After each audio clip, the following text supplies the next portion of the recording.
My grandfather's name was Lamar Soutter. He's a little famous in this area. He founded the University of Massachusetts Medical School. It's a university that belongs to the state of Massachusetts, so being a public school, if you want to become a doctor in this state and you're a resident of Massachusetts, you can get an education for 1/10 what it would cost you to go somewhere else. It's also the only level 1 trauma center in the entire state. When my first book got critical acclaim, if I did radio shows, I'd go on Fresh Air International, did Christopher Gabriel, and Right On Radio. Those interviews would be a lot of fun. If I ever did a interview here in Massachusetts, they usually didn't want to talk about me. They wanted to talk about him. It doesn't matter what I accomplished in my life. It was always about what he did and what I remember of him. In World War II, he was a combat surgeon. Towards the end of the war, the largest offensive in human history was on its way to Berlin, but was stopped by the German defenses. On December 16th, 1944, across Belgium, France, and Luxembourg, the Germans rallied a counteroffensive. The goal was to break through and then get around the Allies and flank them. The line had to hold at all costs. The Germans hit hardest in the middle, and this caused the line to start to stretch and fall back in the middle. This created a bulge and became one of the largest and most important battles of World War II, known as the Battle of the Bulge. During this battle, as the lines fell back, they fell past the city of Bastogne. They had recaptured the city, but now could no longer keep it. The Allied lines fell back, and just a small contingency of troops were left behind in Bastogne to keep the city. They were told to keep it at all costs, and were under no illusions that if they surrendered anyway, they'd all be dead. Completely cut off, surrounded by the German army. They had no food, no water, no ammunition, and no medical support. My grandfather was a combat surgeon in Patton's army, and when it arrived, they decided the first priority would be to get supplies and doctors into Bastogne. But Bastogne was completely encircled by Germans. There was no way to do it. Somebody came up with an idea which is truly certifiable. They took a glider, tied a rope from that glider to the back of a jeep. They'd get the jeep going as fast as possible, get the glider to take off, glide over the German lines, and land in Bastogne. The first team to do this was shot down, and everyone was killed. They still needed to get supplies in, so they asked for volunteers to try again. My grandfather stole a bottle of whiskey, took a number of swigs of it, and then volunteered. Got onto the glider, took off, got shot at. They had a steel plate on the bottom, which was going to keep all the bullets out. It didn't work, and bullets just went right through and nearly missed him several times. Crash landed in Bastogne. Once there, he found a city undergoing what is considered by many people the worst, most brutal fighting in the entire Western Front. He began surgery immediately, working out of a garage. 48 hours straight, no breaks, didn't really have time to eat, didn't sleep, just surgery, saving lives as he could. Those he failed to save, the bodies, they lined up along the door to the garage in the hopes that those bodies would absorb the shrapnel constantly coming in while he was working. Towards the end of that first 48-hour period, a shell landed outside and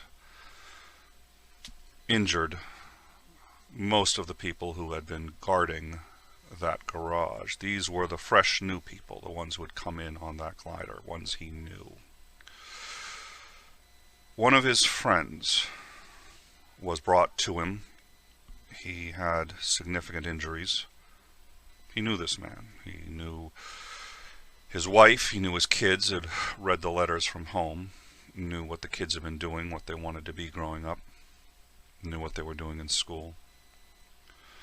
He also had a whole line of other patients, and right next in that line was a patient who was very likely going to die. His friend, he calculated right off the bat, had between a 40 and 50% chance of survival if they operated immediately. His other patient, complete stranger, may have been a psychopathic murderer, may have been a genuinely nice guy, realistically speaking, was probably somewhere in the middle, had between a 50 and 60% chance of survival. 50 and 60% if they operated immediately. My grandfather told his friend, "We'll get to you. Try to stay calm. We'll get to you." Pushed him aside and worked on the stranger. His friend died. That is called triage. My name is Nicholas Lamar Soutter. This is In Time.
Nearly every generation has something that is unfortunately theirs, something that defines them, something that changes everything for them and sort of for the world going forward.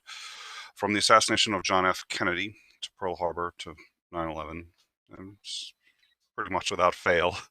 If it doesn't happen, that usually ends up being the defining moment of the generation. And they say that poor generation didn't have anything to help consolidate them. Today, everybody listening to this is part of a global shared experience, something which has affected, for the most part, every man, woman, and child living on the entire planet, in one way or another. We will tell our children about this, about how scary it was, and that there was no real escaping it, that it affected all of us. Yet, that is our saving grace at a time when so many of us are feeling lonelier than we've ever felt. Almost a third of my fellow countrymen are told to stay at home and to not come out. We all have this. We share this and face it together. And so none of us is really alone.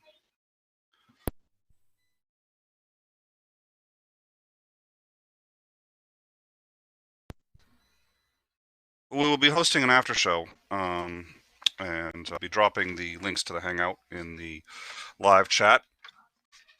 And maybe not in the live chat, actually.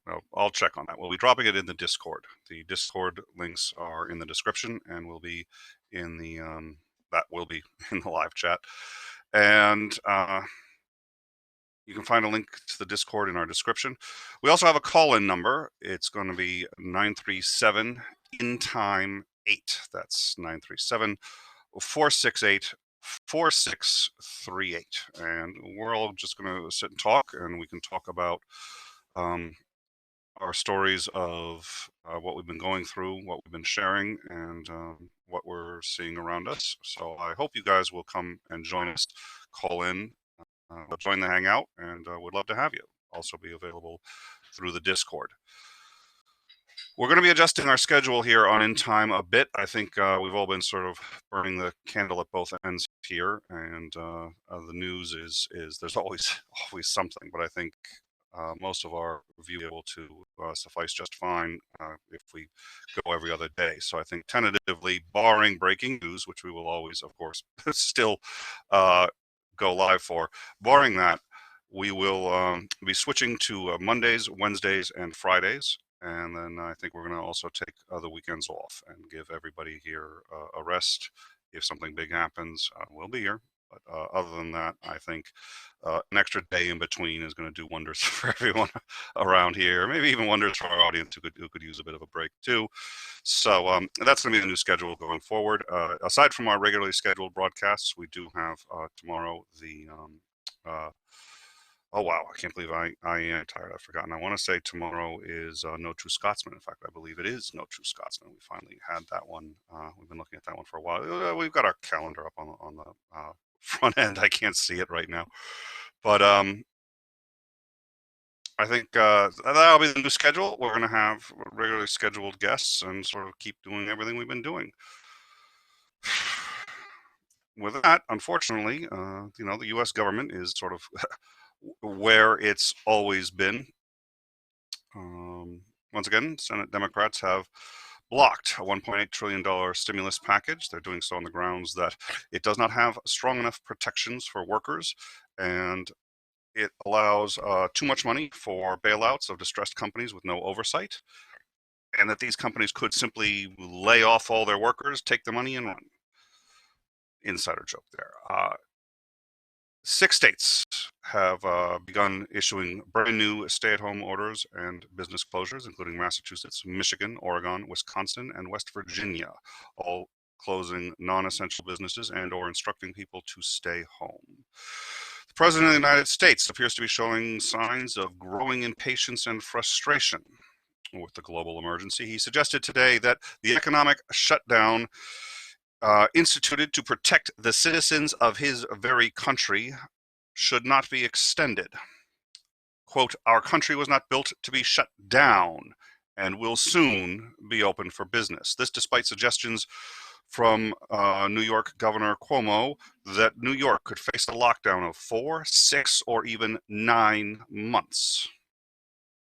If it were up to the doctors, Trump said they would shut down the entire world.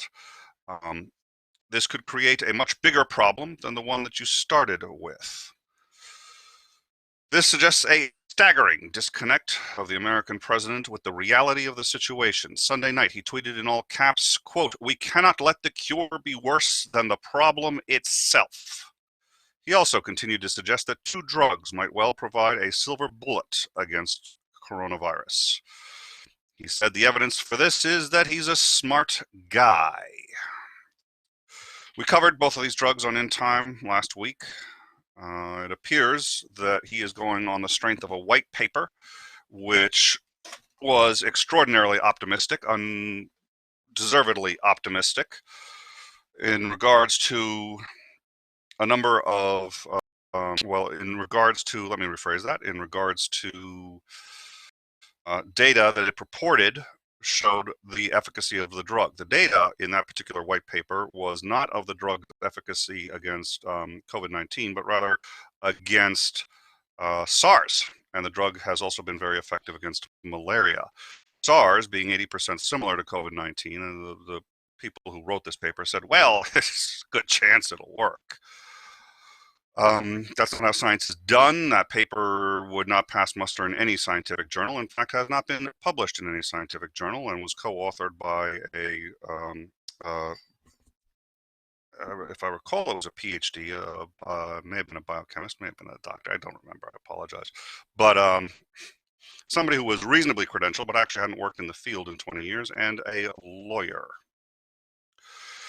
It appears that he has been swayed by this paper and is suggesting now that there's at least a very good possibility that these will be a silver bullet. This paper was phenomenally misleading, and the problem is that if these meds don't turn out to be the silver bullet that he says they are, and there's no evidence, none, that they would be, this will inspire people to think, hey, I don't need to take these quarantine orders as seriously. I don't need to necessarily be too worried about it. They've got drugs now that can cure it, and Mr. Trump is saying that it's going to be over soon, and they will start to violate their stay or shelter-in-place orders. The nation's top infectious disease expert, a member of Donald Trump's own cabinet, Dr. Anthony Fauci, lamented that, quote, I cannot jump in front of the microphone and push him down when asked what he thought about Mr. Trump giving out such misleading and inaccurate information. This morning, the U.S. Surgeon General Jerome Adams went on NBC and said this week is going to be very bad. He said that not enough Americans are taking the social distancing orders seriously. Governor Cuomo went on television and all but denounced New Yorkers who were failing to follow the guidelines put forth and who were going out to farmers markets and parks. As of this moment, Mr. Trump has still failed to use the powers in the act that he, in fact, triggered, the Defense of Production Act, to instruct the U.S. infrastructure to begin creating more masks, ventilators, and to shore up the nation's infrastructure for at a minimum, shall we say, very nervous country. As expected, Prime Minister Boris Johnson announced today that he would be putting Britain on lockdown, closing all but non-essential businesses, banning meetings of more than 2 people, and that he would require everyone to stay in their homes, excepting in cases of emergency or to get food. In France, with 20,000 COVID-19 cases and nearly 900 deaths, the situation is worsening, and now 5 doctors on the front lines have died from the disease. France is tightening its lockdown and is now barring anyone from leaving their house for more than an hour a day, and they can go no more than a half mile from their house. In Germany, a piece of good news, German Chancellor Angela Merkel has tested negative for coronavirus. She was exposed when a doctor treating her tested positive to it. She is going to have to stay in quarantine since you can get a false negative. But the assumption is now that she is probably going to be okay and is going to continue to attempt to shepherd her country through this. India is now placing the vast majority of its 1.3 billion residents in full lockdown. Spain has suffered 22,000 coronavirus deaths. Doctors, nurses, and ambulance drivers make up 12% of the current coronavirus cases. The Italian healthcare system is far worse than the New York system. The New York system is just about reaching a state of triage. They are at capacity and have actually already exceeded their technical capacity, and they're not yet in a state of triage, but Governor Cuomo warns that they will be, and in short order if they don't get further assistance. Italy has been in a state of triage for, I believe, about 2 weeks now. The Italian system is completely overwhelmed.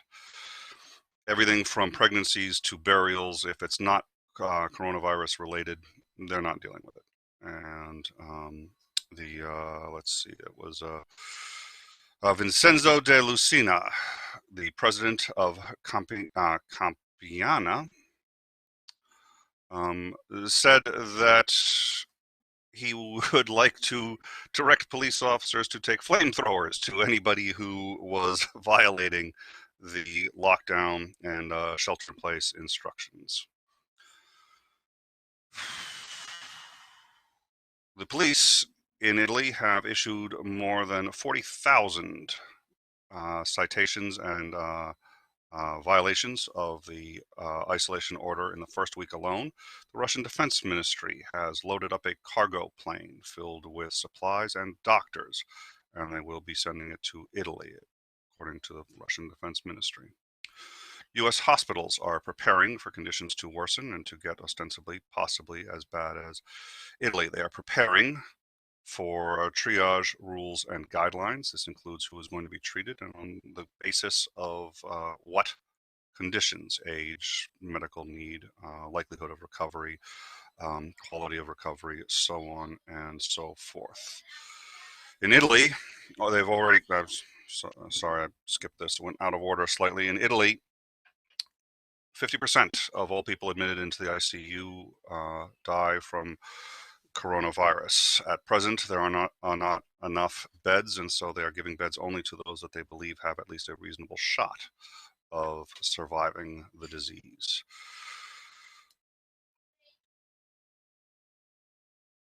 Italy had roughly 650 coronavirus deaths, down for the second day straight in a row. That is the status right now in the world. May note I have neglected two countries, Russia and China. Russia has had very few cases. And somebody mentioned Australia, which has been, if I recall, Australia has actually not closed their schools, but asked people to keep them home anyway, if I understand the order correctly. Russia has been largely unaffected. They closed their borders almost immediately upon learning of the global that the virus had gone global. They closed their borders. They've kept strict quarantine of anybody coming into the country and appear. You always got to be a little careful. We've talked about dealing with totalitarian countries and their statistics of how they're coping with this, but ostensibly, at all outward appearances, they seem to be doing fine. China right now, there is some concern. There has been, I believe, I can't confirm this yet, but my understanding is that there has actually been a few new cases in China. These have come from outsiders coming into the country and coming from countries that were not quite as good about maintaining their quarantines. China is saying that they are not going to allow what's called a second wave. In many cases, these things can come in waves. What happens is the country thinks that they have dealt with the problem. They relax the sanctions, they relax the orders. Everybody says, hey, we're going to go outside and we're going to go meet with our friends and family who we haven't seen for a while, and people just crowd public spaces more than they have in quite a long time. And they miss a case, they miss a couple cases, and poof, it starts up again, only faster this time because everybody was on a rebound. So China looks like they're aware of that kind of problem, and if these are confirmed cases, if this is actually happening, they say that they will prevent a second wave, and ostensibly, certainly again, a totalitarian government, they can shut everything down easier than most democracies can. Our very Constitution does, on one or two occasions, make life a little harder. I wouldn't trade it for anything, but there's trade-offs with everything. So our own freedoms, in particular case, is making life a little more difficult. That does remind me, there was a proposal that was released for Germany, the UK, and I believe Italy, where it's been suggested that smartphones, an app be placed on smartphones that allow the government in particular, to track people who are positive for coronavirus and see who they interact with. These people can then be contacted and they can find out and quarantine these people. This has met with considerable blowback from at least one advocacy group that has said that this is immoral and unethical even in these circumstances, and B, would be ineffective. So that is an interesting food for moral thought. I do apologize once again for the late start. I'm not joking. Coronavirus has been messing with our streams. YouTube, and in fact all of the internet, is suffering under a far greater load than any time in history. And which is reasonably short given the internet, but nonetheless. And as a result of this, all services are having difficulties and slowdowns, and we've been having difficulties connecting to the back end, and we were able to overcome them, which was nice, but it's slowing things down a bit. We will be doing the after show. The after show will be starting in about a half hour. And like I said, we will have a hangout. You can come in, you can chat. We're going to just talk about this, talk about anything really, but I imagine this is going to be sort of the major topic. And family, friends, what's going on, what we've seen. And there is the call-in number. We'll make that available. I gave that at the top of the show. And until then, good luck, everybody. We look forward to chatting with you all in about a half hour. Thank you.